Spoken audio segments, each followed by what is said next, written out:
Zonë Spaju, këto janë 3 kapitujt e mbyllur: shkenca dhe kërkimi, edukimi dhe kultura, dhe marrëdhëniet e jashtme ose marrëdhëniet me jashtë.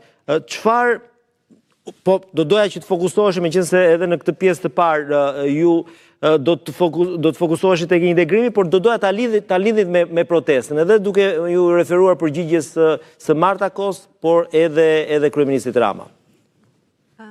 Në fakt sot ka qenë një ditë e rëndësishme jo vetëm për Shqipërinë, por nuk ka ndodhur ndonjëherë që në të njëjtën ditë në Bruksel të ketë 4 tryeza ndërqeveritare. Pra të jenë 4 vende që janë në rrugën e integrimit evropian, dhe kuptohet në këtë rast që edhe insistimi i Bashkimit Evropian për ta zgjeruar këtë tryezë është shumë i madh. Pra është një moment i rëndësishëm për vendin tonë, moment të cilin ne duhet ta shfrytëzojmë të gjithë bashkë, të gjithë, sepse është një proces që ka filluar prej shumë vitesh dhe shqiptarët tashmë u bën 2 dekada që presin finalizimin e këtij procesi.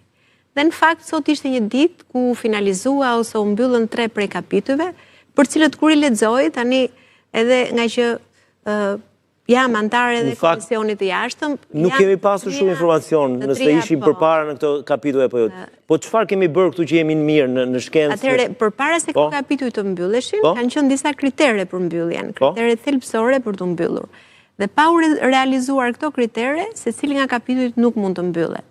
Dhe dihet padyshim që në shkencë dhe në kërkim ka patur disa kritere të caktuara, padyshim që ka qenë rritja e buxhetit për kërkimin shkencor, padyshim që kanë qenë mbi 10 VKM të realizuara vetëm në këtë periudhë, pra nga vendosja e kritereve përmbyllëse për këtë kapitull, janë mbi 10 VKM të miratuara, të gjitha në shërbim të këtyre kritereve, dhe mbi të gjitha ajo që do të vlerësoja është investimi që bëhet në teknologji, në shkencë, në inovacion, dhe vetëm buxheti i fundit që u dyfishua për startupe tregon që vëmendja kryesore është pikërisht jo vetëm për të mbyllur kapitullin, por edhe për t'i dhënë një mbështetje teknologjisë dhe inovacionit. Kapitulli i rëndësishëm marrëdhënieve me jashtë çfarë është? Është pikërisht tregu i përbashkët ekonomik që duhet vlerësuar maksimalisht, dhe përgatitja për këtë është në disa fusha. Sepse ju e dini shumë mirë që ne kemi marrëdhënie 2 palëshe, shumë palëshe dhe multilaterale.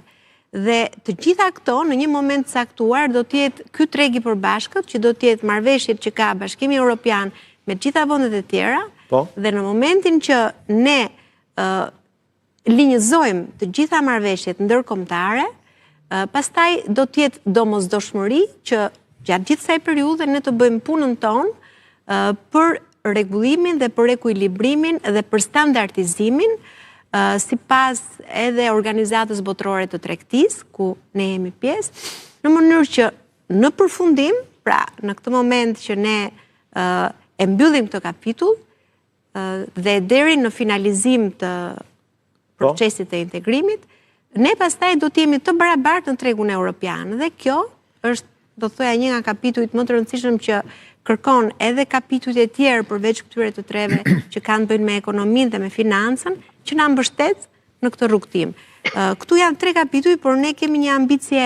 Po, mund të themi që në këto 3 kapituj ne jemi të barabartë tashmë me tregun evropian ose më mirë me Bashkimin Evropian? Jo, ne çdo me thënë mbyllje kapitull, se ka një lloj perceptimi në publik që këtu në këto 3 fusha ne jemi njësoj si BE-ja tani. Jo, na vënë detyrim. Prandaj dua një sqarim. Në marrëdhëniet me jashtë, që në fund të procesit të integrimit ose në mbylljen e gjithë kapitujve dhe më pas edhe në, do thoya, në fund të 2030-s, ne do të jemi operator në këtë tregun e përbashkët evropian, por pasi të gjitha marrëveshjet që ne kemi aktualisht 2 palëshe dhe që nuk janë pjesë e Bashkimit Evropian, të jenë të standardizuara me Bashkimin Evropian. Për shembull, nëse ne kemi marrëveshje me Shtetet Bashkuara të Amerikës, ajo duhet të jetë e standardizuar me linjat e BE-s pak a shumë. Ne kemi nuk prek me Shtetet Bashkuara dhe me Korenë e Jugut që akoma nuk është gjetur një ekuilibër për standardizimin, ndërsa me vendet e tjera ne jemi, domethënë me gjithë këto marrëveshjet e tjera,